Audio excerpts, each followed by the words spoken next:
Hello दोस्तों, आज के इस वीडियो में बात करेंगे एमॉक्सिलिन कैप्सूल के बारे में। जैसे कि स्क्रीन पर भी देख पा रहे होंगे, एमॉक्सिलिन पेनिसिलिन एंटीबायोटिक। तो एमॉक्सिलिन जो है एंटीबायोटिक है और पेनिसिलिन ग्रुप की दवा है। ठीक है, आप जो एंटीबायोटिक होती है उसको अलग अलग ग्रुप्स के अंदर बांटा गया है। जैसे कि एक ग्रुप्स का नाम पेनिसिलिन है, उसके अंदर ये एमॉक्सिलिन आती है। पेनिसिलिन ग्रुप के अंदर ये एमॉक्सिलिन एंटीबायोटिक आती है। ठीक है, अब हम एग्जांपल के तौर पे जैसे कि दूसरा हम नाम लेते हैं तो सिप्राफ्लेक्सिन है। तो सिप्राफ्लेक्सिन के अंदर जो दवा आएगी वो सिफिक्सिन दवा आएगी। इस तरीके से जो एंटीबायोटिक होती है उसको अलग अलग ग्रुप्स में बांटा गया है। वहीं हमने यहाँ बताया है कि एमॉक्सिलिन जो है पेनिसिलिन ग्रुप की दवा है। तो पेनिसिलिन ग्रुप की दवा जो होती है वो बैक्टीरियल इन्फेक्शन जो होती है उसको ट्रीट करने के लिए सबसे ज़्यादा उपयोगी दवा होती है। तो एमॉक्सिलिन भी जो मेडिसिन है वो बैक्टीरियल इन्फेक्शन को ट्रीट करने में उपयोग किया जाता है। जैसा कि आप स्क्रीन पर देख पा रहे होंगे, एमॉक्सिलिन का जो पैकिंग होगा कुछ इस प्रकार से आएगी और जो उसका ब्रांड नेम होता है नेमोक्स 500 करके आता है। अब आगे हम बात करते हैं एमॉक्सिलिन की यूज के बारे में, यानी एमॉक्सिलिन जो होता है उसके उपयोग के बारे में।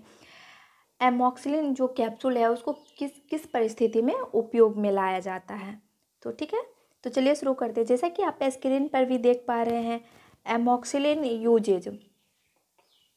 तो एमॉक्सिलिन का यूजेज जो होती है, जैसे कि फर्स्ट में ear infection, nose infection, throat infection, UTI, skin infection, intestinal infection, gonorrhoea, ये सभी में उपयोग में लाया जाता है एमॉक्सिलिन कैप्सूल का। ईयर में अगर कान में किसी प्रकार के संक्रमण हो गया है, स्वेलिंग हो गया है, तो उसको ट्रीट करने के लिए एमॉक्सिलिन कैप्सूल जो होता है वो डॉक्टर प्रिस्क्राइब करते हैं। नोज इन्फेक्शन, नाक में अगर किसी प्रकार के संक्रमण हो गया है, गले में किसी प्रकार थ्रोट में गले में किसी प्रकार के संक्रमण हो गया है, यूटीआई यूरिनरी ट्रैक इन्फेक्शन, यानी कि पेशाब रास्ते की जो भी नली होती है उसमें अगर कहीं से किसी प्रकार के इन्फेक्शन हो जाता है तो भी डॉक्टर आपको प्रिस्क्राइब करेंगे एमॉक्सिलिन कैप्सूल के लिए। स्किन पे कहीं भी इन्फेक्शन हो जाता है, बैक्टीरियल इन्फेक्शन किसी प्रकार का, तो उसको ट्रीट करने के लिए आपको डॉक्टर प्रिस्क्राइब करेंगे एमॉक्सिलिन कैप्सूल का। इंटेस्टिनल इन्फेक्शन, अगर आंत में किसी प्रकार के संक्रमण हो गया है, तो गोनोरिया एक ऐसे डिसीज है, उसको एसटीडी डिसीज के अंदर रखा गया है। एसटीडी मतलब सेक्सुअल ट्रांसमिटेड डिसीज के अंदर। तो एसटीडी के कंडीशन में भी, गोनोरिया के कंडीशन में भी आप एमॉक्सिलिन कैप्सूल का उपयोग कर सकते हैं और आपको डॉक्टर प्रिस्क्राइब कर सकते हैं। यहाँ पर मैंने एक चीज़ नहीं बताई, एक चीज़, और पेप्टिक अल्सर में भी बहुत ही उपयोग किया जाता है एमॉक्सिलिन कैप्सूल का। अब पेप्टिक अल्सर क्या होता है, तो पेप्टिक अल्सर जो होती है, पेट के जो लेयर होती है उसमें छाले पड़ जाते हैं, तो ऐसी स्थिति को पेप्टिक अल्सर कहा जाता है। और मेन चीज़ यहाँ है, अगर पेप्टिक अल्सर एच पाइलोरी जो बैक्टीरिया होती है उसके कारण होती है, तो उसको ट्रीट करने के लिए एमॉक्सिलिन कैप्सूल का उपयोग किया जाता है और आपको डॉक्टर प्रिस्क्राइब भी करते हैं। यहाँ तक हमने देख लिया, अब हम डोज की बात करेंगे, यानी कि एमॉक्सिलिन जो कैप्सूल है उसके डोज खुराक के बारे में। तो यहाँ पर हमने एडल्ट डोज रखा है 250 to 500 mg every 8 to 12 hours. 250 से 500 mg प्रत्येक 8 से 12 घंटे के अंतराल में ले सकते हैं। यहाँ तक तो ठीक है, लेकिन हम ध्यान से देखते हैं और समझने की कोशिश करते हैं कि डोज कैसे कैसे लेना है। तो जिसकी उम्र, यहाँ पर मैंने एक चीज़ और बताना चाहूँगी कि यहाँ पर मैंने एडल्ट डोज रखी है। बच्चे के लिए मैं दूसरे वीडियो में बनाऊँगी तो बता दूँगी, यहाँ पर एडल्ट के लिए। तो जिसकी उम्र, सबसे पहले ये जानेंगे कि एडल्ट डोज क्या होता है। तो जिसकी उम्र 12 साल से ऊपर है उस एज को एडल्ट एज में गिना जाता है, और जिसकी 12 साल से कम है उसको चाइल्ड एज में गिना जाता है। अब देखिएगा, किसी की उम्र अगर 12 साल से 18 साल के बीच में है तो उसको डॉक्टर एमॉक्सिलिन दिन में 3 बार प्रिस्क्राइब करते हैं। उसमें भी वो 250 mg का दिन में 3 बार प्रिस्क्राइब करेंगे। और 18 साल से ऊपर का जो भी व्यक्ति होगा उसको 500 mg का दिन में 3 बार प्रिस्क्राइब करेंगे। यानी कि 18 साल से ऊपर वाले को 500 mg सुबह लेना है, 500 mg दोपहर लेना है, 500 mg शाम लेना है। और 12 साल से ऊपर और 18 साल के बीच में जो एज ग्रुप होता है उसको 250 mg सुबह, 250 mg दोपहर, 250 mg शाम को डॉक्टर प्रिस्क्राइब करते हैं 3 टाइम।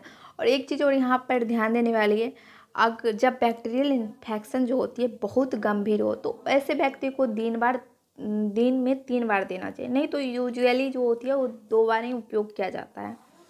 तो यहाँ तक हमने डोज के बारे में देख लिया एमॉक्सिलिन कैप्सूल के। अब इसके साइड इफ़ेक्ट की बात करते हैं, यानी कि एमॉक्सिलिन कैप्सूल को लेने से क्या क्या नुकसान हो सकता है। तो ज़रूरी नहीं है कि सभी व्यक्ति को साइड इफ़ेक्ट उत्पन्न हो, रेयर केस में होता भी है तो कुछ समय के बाद समाप्त हो जाता है अपने आप, लेकिन अगर ज़्यादा देर तक बना रहता है तो आपको डॉक्टर से संपर्क कर लेना चाहिए। तो साइड इफ़ेक्ट की लिस्ट मैंने जैसे कि स्क्रीन पे भी दे रखी हूँ कि headache, nausea, vomiting, diarrhoea, skin rashes वगैरह।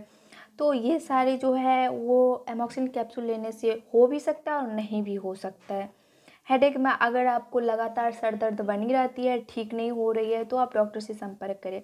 नोजिया में बार बार आपको वोमिटिंग जैसा फीलिंग आ रही है, वोमिटिंग नहीं हो रही है, तो बार बार इतने आ रहे हैं कि आपको बर्दाश्त से बाहर हो रहा है, तो आप डॉक्टर से संपर्क करें। वोमिटिंग कंटिन्यूसली हो रहा है, डायरिया हो गया है गंभीर रूप से, स्किन रेशे से किसी प्रकार की एलर्जी हो जाता है, तो इन सारी परिस्थिति में आप डॉक्टर से संपर्क करें, वो भी अगर ज़्यादा देर तक बना रहता है, ठीक नहीं हो रहा है तो ये सारे कुछ थे एमॉक्सिलिन से जुड़ी हुई बातें। और दोस्तों एक चीज़ और ध्यान दीजिएगा कि आप डॉक्टर से बिना प्रिस्क्राइब का कोई भी मेडिसिन ना लें, जब तक आपको डॉक्टर सलाह ना दे आप कोई भी मेडिसिन जाके ना लें, उसके साइड इफ़ेक्ट कुछ भी हो सकता है। तो डॉक्टर अगर प्रिस्क्राइब करे तभी दवाई ले, मैंने यहाँ नॉलेज के लिए बता रखी हूँ। तो दोस्तों अगर वीडियो अच्छी लगी हो तो वीडियो को लाइक कर लें, चैनल को सब्सक्राइब कर लें, और अधिक से अधिक जानकारी प्राप्त करने चाहते हैं तो डिस्क्रिप्शन में दिए गए लिंक पर क्लिक करें और बेटर से बेटर जानकारी प्राप्त करें। Thank you.